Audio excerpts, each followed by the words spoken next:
जिन्नातों की सच्ची कहानियां। आज की एक सच्ची कहानी में मैं आपको एक से जिन्न की कहानी बताऊंगा जो एक हज यात्री की बीबी के हुस्न का कायल हो गया। इस कहानी का जिक्र एक प्रसिद्ध मुस्लिम जूरी विधिवेत्ता ने अपनी किताब में किया था कि कैसे एक हज यात्री को हज यात्रा के दौरान इब्न तमेया नाम के शैतानी जिन्न के साये से अपनी बीबी को आजाद करा पाया। यह बात बहुत पहले की मिस्र में एक दिन एक आदमी अपनी बीबी को एक इस्लामी ओझा राकी के पास ले जाता है।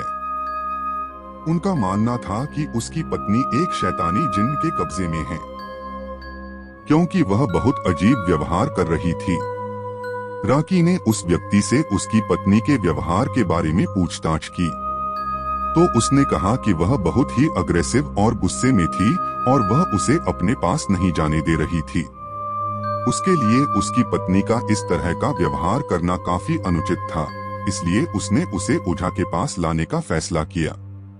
ओझा ने महिला के ऊपर कुरान की आयतों को पढ़ना शुरू कर दिया और यह पता लगाने की कोशिश करने लगा कि उस महिला पर वास्तव में जिन्न का साया है या फिर वो खुद पर जिन्न होने का दिखावा कर रही है। सेशन के दौरान राकी ने पाया कि वास्तव में महिला आत्मा से ग्रस्त थी। उसने जिन्न से पूछा कि उसने महिला के शरीर में प्रवेश क्यों किया और क्या उसे वहां रहने का कोई अधिकार है।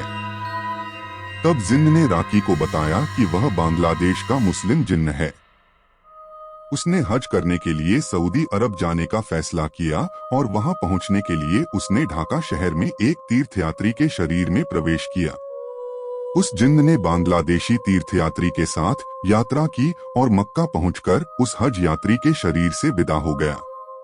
आगे वह बताता है कि जब वह मक्का की गलियों में घूम रहा था तो उसने अपने पति के साथ एक खूबसूरत महिला को देखा।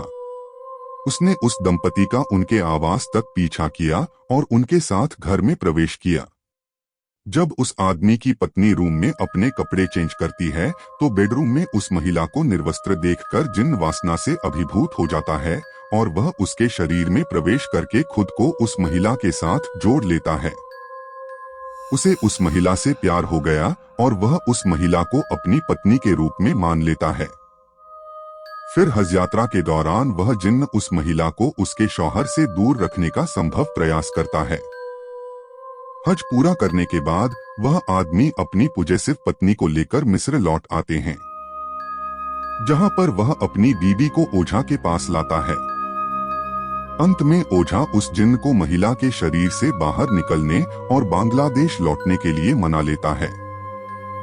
जिन्न चला जाता है और महिला अपनी सामान्य स्थिति में लौट आती है। कहानी कैसी लगी जरूर बताइएगा और कोई सुझाव हो तो कमेंट बॉक्स में बताएं।